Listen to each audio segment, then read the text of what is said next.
Και ακούστε.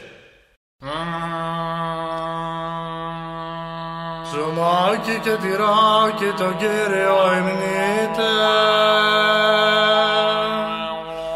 κι αν είναι και κρασάκι ψωλή περιψούτε,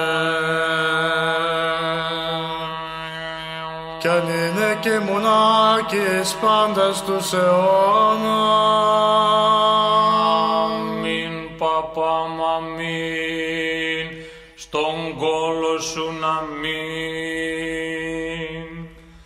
Γδίσου χείρα γδίσου και πλύνε το μουνί σου, κι έλα πιο κοντά μου για να σε ευχαριστήσω. Κι αν δεν σε ευχαριστήσω και δεν θα σε γλεντήσω, τότε χείρα μου πάλι θα αρχίσω από πίσω.